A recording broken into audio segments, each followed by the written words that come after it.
Hello and welcome, my honey-baked poop nuggets. How you doing today? We're back with some more Chimps Mode. Hope you guys don't mind me doing more Chimps Mode for you. We're playing some of the easier maps. I'm just kind of going down the line here, playing each one at a time. Hopefully teaching you guys some stuff along the way and showing you some towers that you might not, think about as valid towers, even on Chimps Mode here. But of course, I don't want to just throw random crap at you guys. We are going to be using some of the best strategies here, and hopefully we can walk you guys through this in a fun and easy way. First of all, we're going to go for a quick 0-2 Dart Monkey here. This guy's going to get us ready for a 0-3, the triple shot Dart Monkey, which is one of the best towers in the game to start off with. If at any point on the beginner maps you can do a 0-2 in a spot where you can pop all the way up until you can do 0-3, well, you're going to be a really happy camper over here, guys. Trust me on that, man. You're going to be very, very happy with the end results here. Basically, what you want to do is you want to try and get your hero up as fast as you possibly can. The reason why is because your hero is an extremely important asset to your team. If you can get them up early on in the game here without having to build a bunch of dart monkeys, then boomerangs, then other crap in here, you will probably be able to get them up to level 20 by the time you get to around 98, 99, 100. And those are really, really tough rounds. Having your hero up to level 20 is like extremely important. So I highly recommend, whatever you got to do, man, try and get your hero up as fast as you can. Now, personally, I'm a pretty big fan of Wendy over here. She's got her pigtail. She's looking cute. She's got them nice, what do they call it? Nice cans right there. No, they're not really cans anymore. They're, normally she's got cans there, but she's got beakers now. Kind of a weird shape, to be honest. Kind of weird to kind of have that as like something that's just hanging off of your chest right there. But, hey, I mean, whatever you want to do, Gwendy. Whatever you're up for. Sometimes it does require a smidget of luck, where like maybe your Dart Monkey will do something stupid and not hit the balloons when he should have hit the balloons. So you got to be at least slightly cautious for that. But I don't think that's like a normal thing, you know. Especially if you're leaving them on first, they're probably not going to end up doing something stupid along the way. Now the next thing I like to do is basically get my defense set up, man. We're talking in Monkey Village. Alright, not because we want to make the towers cheaper. I actually don't even care about the price of most of my towers. Even if I get a 0-0-2 Monkey Village on the bottom path here, you can make things... Is it 15% cheaper? Bottom path, you can get 10% discount and then an extra 5% discount. So you can get 15% discount. You can get it all up to, I believe, 20% discount total if you get 2 Monkey Villages. But really, we don't need that at all. We're talking about saving maybe $1,000 by spending $1,000. Then we're wasting the upgrades on our Monkey Village. I'd much rather get a 2-2 or 2-3 to give me bonuses along the way here, guys. So that's what I'm going to do. I'm going to get my Monkey Village right here. I'm going to put it in a spot where we can still get our Dart Monkey and Gwendolyn in range. And then still, hopefully, put a bunch of other towers in here as well in range. So here we go. We're going to put them right about there. Now, one thing you definitely got to keep in mind is with Chimps Mode, you got to think long term, guys. We're not thinking 3 rounds ahead, 4 rounds ahead. We're thinking long term. One other tower that's really, really nice to have around is definitely the Ninja. So pop that Ninja in there just to get him down, just to have him. He's good. It's fun to have. It's cool. I like him. He's wonderful to have. Usually, I like to go for a 1-1 at the very least. You can go for Sharp Shurikens there if you want to. It's just, he's helpful. And then with Gwendy there, she's always going to bonusify those guys too. So get big bonus out of this guy. And of course, annihilate them. So I feel like as far as defense goes, obviously we're doing really, really well right now. Next thing we're going to do is we're going to get a quick heli pilot. This is a core part of my strategy right now. If they nerf the heli pilot, if they nerf the Comanche Commander, I still believe that this will probably be a core part of my strategy to get a single 2-0-2 or 2-0-3 heli pilot with an Alchemist powering them up. If you can, you always want to put them in range of Gwendy over here. Basically, check out her range real quick. You can see her range is pretty decent. We're going to try and put this heli pilot in the range of Gwendolyn and the Monkey Village, if possible. Alright, it's going to be difficult, but look at this. Watch. Check out the range. Once it's in the big range right there, that's when you know you did a good job. We got this guy going. We're just going to lock him in place for now. And we're going to start getting our Alchemist up already. Alright. Nope, I lied. Let's do the cam detection next. So usually I try to get the cam detection before around 35 and 36. Not because I don't think my ninja can handle it, but because then I just know for the rest of the game I've got cam detection on all of my core towers right here, right? You've got it for your heli pilot, for your dart monkey, for anything you build in the range here, which is hopefully a lot of good stuff, guys. So we go radar, scan, nice and slow. Now, in addition to the strategy, I just kind of want to talk to you guys some stories, give you guys some stories here. I'll talk about my time in track. One of the most fun times of my life, actually. I still believe, to this day, that my favorite time of life was 7th grade for me. 7th and 8th grade. Actually, probably 7th grade. 7th grade was when I made most of my friends that I currently have to this day. And I still, I had a blast throughout all of 7th grade, you know? Everything was just good. So anyways, we are going to do the Alchemist over here, sort of off-kilter, sort of out of the way, only so they can only power up the heli pallet. We may end up putting another tower here that's sort of speedy, so they can power up both of these, but for right now, I feel like this is the way you want to do it. Just get a nice 3rd tier. You can go up to 4th tier if you want to, especially if you can get up before round 40. It's nice to have, you know? Now, this is a very similar strategy to my what's the map? Monkey Lane strat. Almost the same exact thing, guys. Not gonna lie to you. Especially to start here. It's because it works. It's good. Why change it up if it's working so gosh darn good here? I don't know. I don't know why you would. So, I'm actually going to go with a 4-0-0. I don't even want to get any of the other upgrades. Just know that they're good. We're going to get the quad darts here. We're going to get faster firing. I'll get pursuit as well.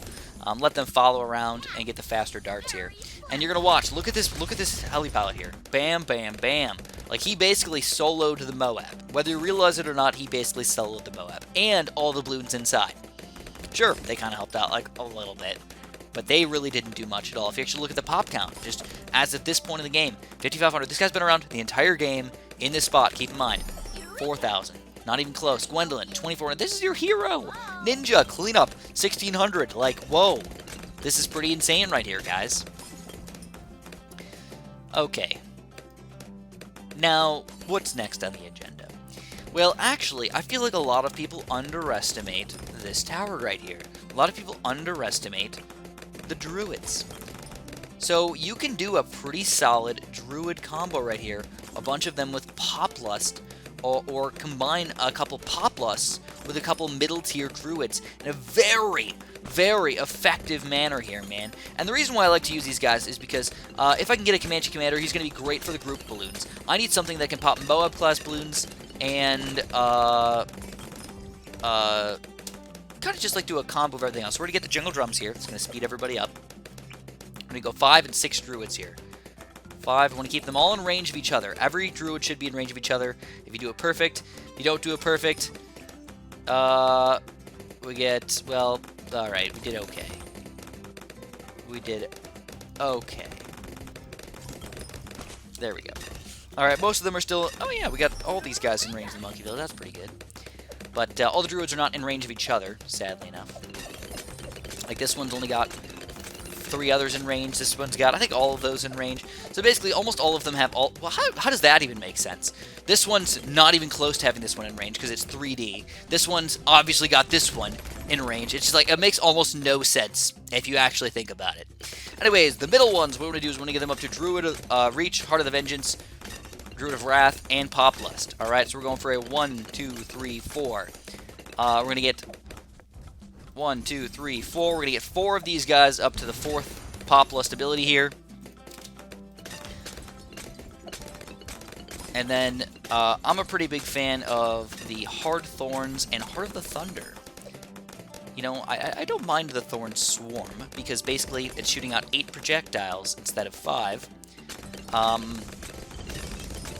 Technically, should give you more popping power.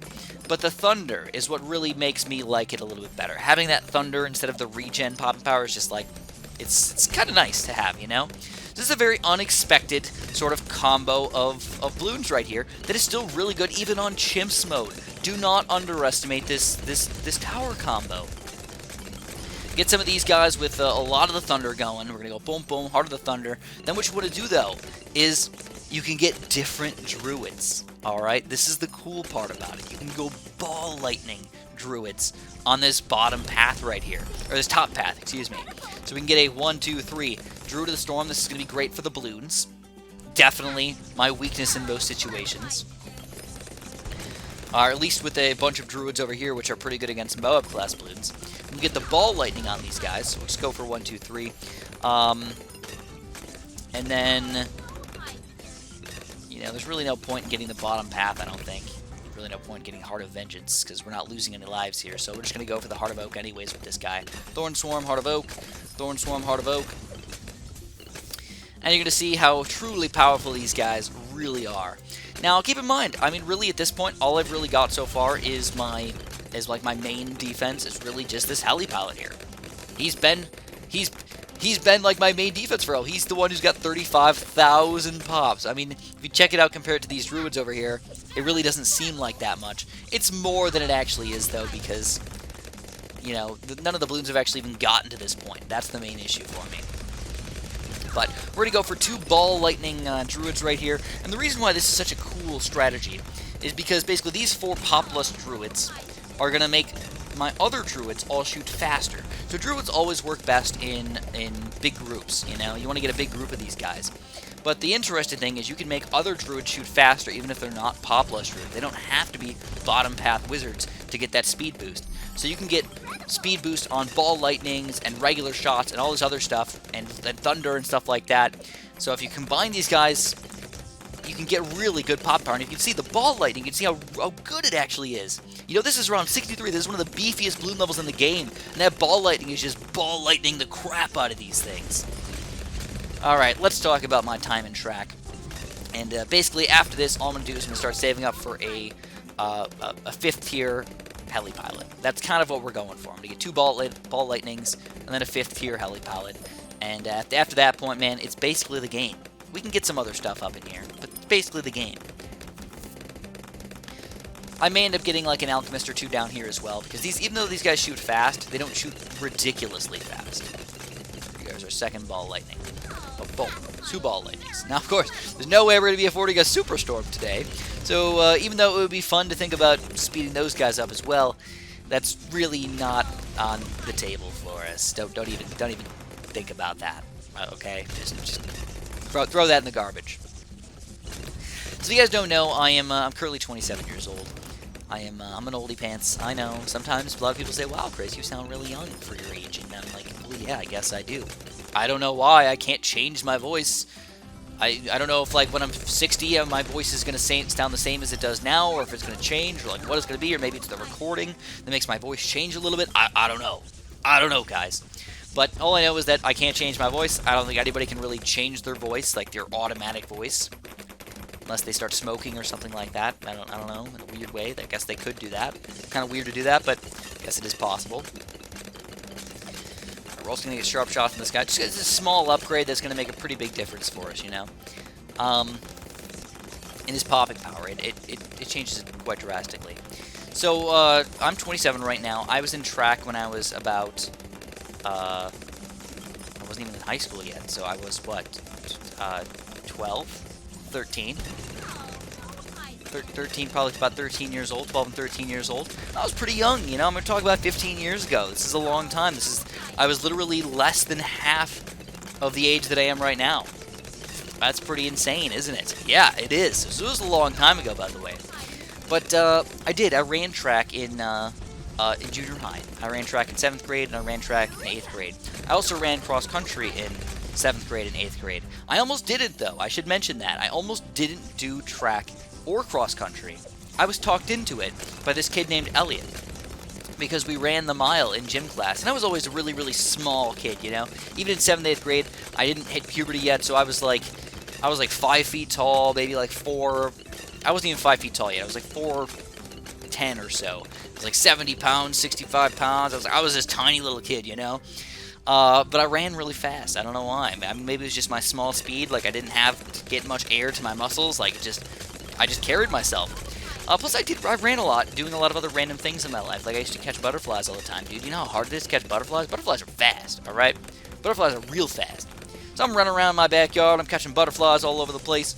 You know, I would run to my friends' houses and stuff like that. I'd ride my bike all the time. I was pretty active as a kid overall. Alright, let's go for this big boy right here, the Comanche defense. And what you're realizing now is our extreme amount of everything goodness right now. Sadly, still got to deal with the stupid guys over there. I know, the select a point thing, man. I don't want to have to press this button. It's a glitch slash thing that's messed up in the game. But, anyways, where was I at? I was a small little kid. I was just good at running. Anyways, I did the mile in gym class, and there was this kid who ran cross country, named Elliot, and I beat him. All right. Now the funny thing is the only reason that I talked to him is because he said he got first in the mile, and I was like, no, man, I got first in the mile. He's like, no, you didn't. I'm like, yeah, I did. I ran those laps faster than you, dude. He's like, no way. And he was just so upset that I beat him in the mile. So in gym class. So here we go, around 78, man. This is a pesky level no matter where you're at in the game. I like to keg blast my stuff just to be safe. I don't know if you need it. You could probably be fine with a Molotov cocktail as long as it lands okay here. But it's just nice to just keg blast it. Feel good about yourself. So beat this kid in the mile, and he's like, you know what, you beat me. Like, you should really run cross country. You know, like, I'm one of the best in the school. You'd be better than me. And I was like, really? Well, this is really interesting. So I ended up actually doing cross country. He kind of talked me into it. He kind of became my friend, which was pretty cool. You know, it's hard for me to make friends. He was one of the first friends that I actually made in school over there. So here's the first Oh My God, by the way, which is a pretty beefy balloon. Obviously.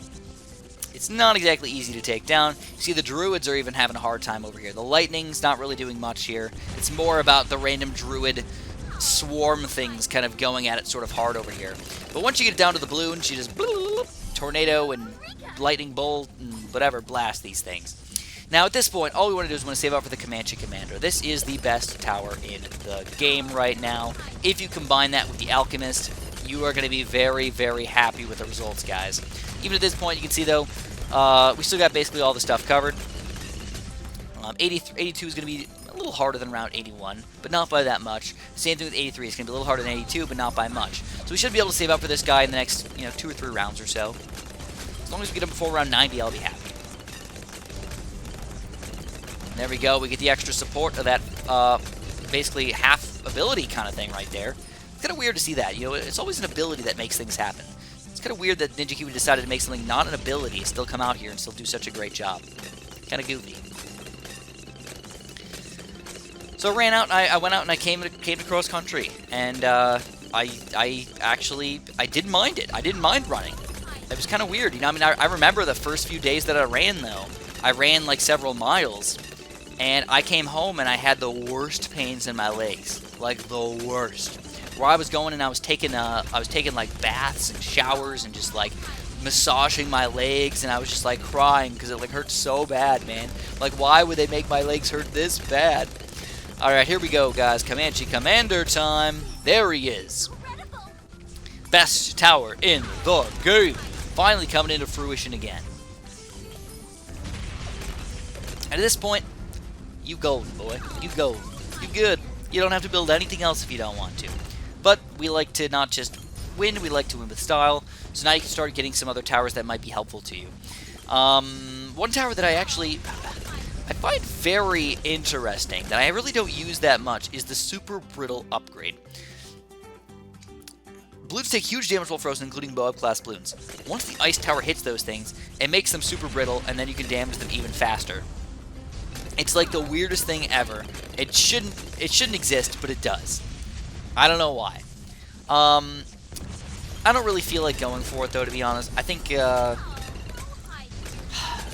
just not really feeling it today, Another pretty good tower, which is, I feel like, also sort of not as good as it should be right now, is actually the Sun God. Ooh, you know what I should do this time?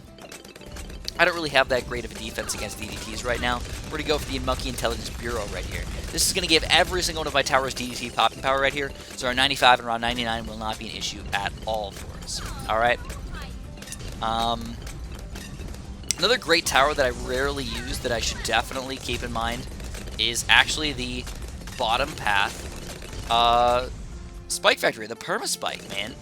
This guy's awesome. You can get bigger stacks and white hot spikes. You can get the long reach directed spikes, long life spikes, deadly spikes, and then perma spikes gonna be 27 grand over here.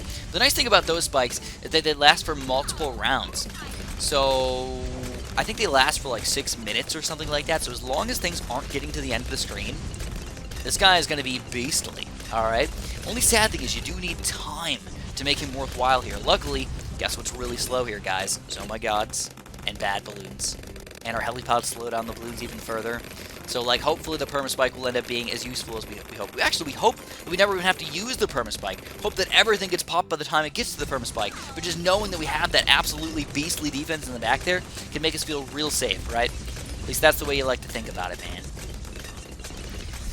Oakley dokley. So like I was saying, don't underestimate these druids. They are probably better than you think. I mean, we didn't spend a whole ton of money on these guys. We're talking about maybe 4 or 5 grand per one of these guys, and then these guys were about 10 grand or so, so they're a little bit more on the expensive side. You can definitely see, because he's closer over here, because he can actually reach, he's getting the actual max pop power over here, 76,000. But this guy's a little further away, doesn't really have the reach. In fact, I feel like I should maybe put him right here instead. We got that slightly better reach, but at least he's got that chase reach over here, so we can hit the balloons as they're leaving through. Anyways, here it is, guys, the Perma Spike. Again, this is one of the beefiest balloon levels in the game. One other thing I want to get for round 99, just in case I need it, is I like to have just the balloon sabotage here, guys. You know, it's one of those things where you hope you don't have to use it, but if you're ever like, oh crap, there's balloons about to sneak through, you use it. Balloons are getting too far on the screen. I don't like that. Use it. There we go. Comanche Commander coming out on top again. Like, no problem whatsoever. And again, keep in mind, we still got that perma spike back there without any issues. I kind of wonder what would happen if I sold my Comanche Commander, if that perma spike would be able to stop this bad balloon right here. Anyways, what we can do is once this bad balloon pops out some DDTs and oh my gods, right away we can slow it down. Get ready for it to pop. It's going to pop any second now. Slow it down. Alright, so we slow down all these balloons right next to my stuff. Big druid army right there, and of course, bam, we take it down. So one thing I usually do is I usually go home here, but if you want to, all you gotta do is press play here, and you automatically get your insta-monkey. So if you're really feeling the insta-monkeys, make sure you do that, you know? Just beating around 100 is nice here. So you're gonna realize how good my defense actually is. We can take down rounds all the way up to probably 110 or something like that without even building anything else. If I had to, though, the next few towers that I'd probably build is I'd probably try and get another higher tier helipallet or a sun god. Spectres wouldn't be too bad either, just to kind of clean up the rest of the balloons and just do some damage to the Moabs and stuff like that. Or another fairly good tower would be the Moab Exterminator. Or Eliminator. What is it? Exterminator or Eliminator? I don't remember. We got Eliminator. I'm probably never going to get that right. Here we go, though. Round 102 is more than 3 times as hard, or more than 2 times as hard as round 97 already. Round 97 had 2 of these guys, this one had 4 of them. So at least twice as hard, but then you've also got the ramping effect coming into play here, so that can affect it even more. One other tower that I really didn't use that I probably should have here, guys, I kind of forgot about it, to be honest, I'm sorry about that. I should have used a unstoppable concoction. Said it again. Unstable concoction. I think maybe I do say that too much. Unstable concoction. It's gonna help out a bunch for these higher class balloons, man. Like, oh my goodness gracious, does that thing equal beef-tastic right here. The more balloons on the screen, the better you're gonna be. So, yeah. Actually, with your little bit of extra money there, before you get this guy, I would recommend getting one of these bad boys. It's just so gosh darn helpful over here. Anyways, that's actually all I'm going to have for you guys today. I'm not going to walk you through all the way to around 120 or whatever. We could probably do it, no problem, but I'm not really feeling it today. We're going to end it here, and I hope you guys don't mind. So if you want to be nice to me, man, press the like button for me. Don't forget to hit the little bell button next to the subscribe button so you can get notified every single time one of my videos come out. Make sure you guys do that so you guys can see the awesomeness, the Chimps galore awesomeness that we've got over here. I'm going to try and get you guys going for some of these harder maps. I know you guys are excited for it, but we got to play the easier maps to get going for the harder maps, so I hope you don't mind that at all. Anyways, thank you guys so much for watching, and of course, as usual, have a super duper delicious day.